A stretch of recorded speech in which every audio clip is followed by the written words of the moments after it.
एक लड़की थी जो कृष्ण जी की अनन्य भक्त थी।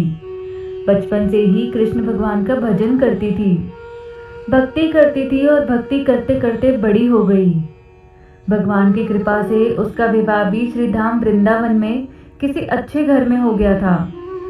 विवाह होकर पहली बार वृंदावन गई, पर नई दुल्हन होने से कहीं जा न सकी और मायके चली गई। और वो दिन भी आया जब उसका पति उसे लेने उसके मायके आया। अपने पति के साथ फिर वृंदावन पहुंची। पहुंचते पहुंचते उसे शाम हो गई तो पति वृंदावन में यमुना किनारे रुक कर कहने लगा, देखो शाम का समय है, मैं यमुना जी में स्नान करके अभी आता हूँ।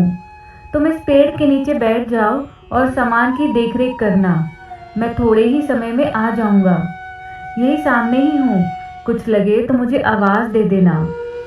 इतना कहकर पति चला गया और वह लड़की बैठ गई। अब एक हाथ में लंबा घूंघट निकाल रखा है, क्योंकि गांव है, ससुराल है, और वहीं बैठ गई। मन ही मन विचार करने लगी कि देखो ठाकुर जी की कितनी कृपा है। उन्हें मैंने बचपन से भजा और उनकी कृपा से मेरा विवाह भी श्री धाम वृंदावन में हो गया। मैं इतने वर्षों से ठाकुर जी को मानती हूँ, परंतु अब तक उनसे कोई रिश्ता नहीं जोड़ा। फिर वह सोचती है कि ठाकुर जी की उम्र क्या होगी। लगभग 16 वर्ष के होंगे। मेरे पति 20 वर्ष के हैं, उनसे थोड़े से छोटे हैं, इसलिए मेरे पति के छोटे भाई की तरह हुए और मेरे देवर की तरह। तो आज से ठाकुर जी मेरे देवर हुए। अब तो ठाकुर जी से नया संबंध जोड़कर बड़ी प्रसन्न हुई और मन ही मन ठाकुर जी से कहने लगी, देखो ठाकुर जी, आज से मैं तुम्हारी भाभी और तुम मेरे देवर हो गए। अब वो समय आएगा जब तुम मुझे भाभी भाभी कहकर पुकारोगे।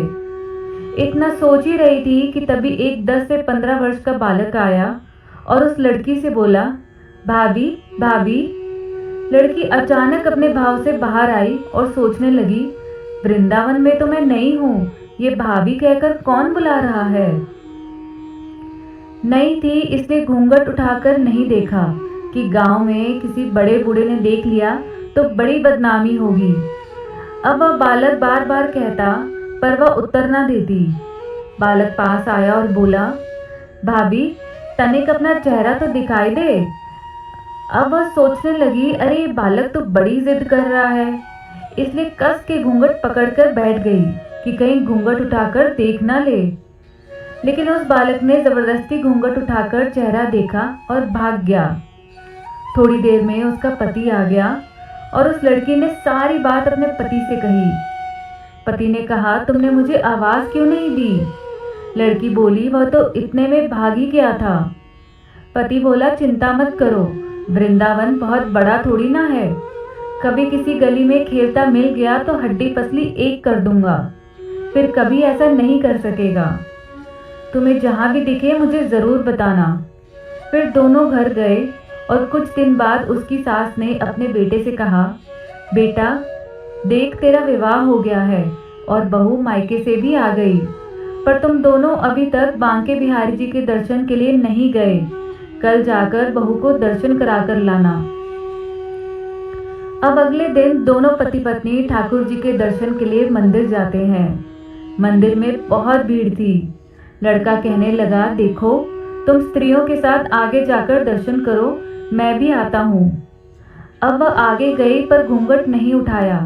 उसे डर लगता कोई बड़ा बूढ़ा देखेगा तो कहेगा, नई बहू घूंघट के बिना घूम रही है। बहुत देर हो गई। पीछे से पति ने आकर कहा, अरे बावली, बिहारी जी सामने हैं, घूंघट काहे नहीं खोले। घूंघट नहीं खोलेगी तो दर्शन कैसे करेगी। अब उसने अपना घूंघट उठाया और जो बांके बिहारी जी की ओर देखा तो बांके बिहारी जी की जगह वही बालक मुस्कुराता हुआ दिखा।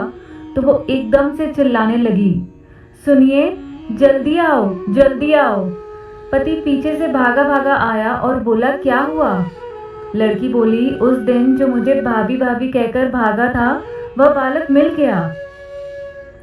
तभी पति ने कहा, कहाँ है, अभी उसे देखता हूँ। तो ठाकुर जी की ओर इशारा करके बोली, ये रहा आपके सामने ही तो है। उसके पति ने जो देखा तो अवाक रह गया और बोला, तुम धन्य हो, वास्तव में तुम्हारे हृदय में सच्चा भाव ठाकुर जी के प्रति है। मैं इतने वर्षों से वृंदावन में हूँ, पर मुझे आज तक उनके दर्शन नहीं हुए, और तेरा भाव इतना उच्च है कि बिहारी जी के दर्शन तुझे हो गए।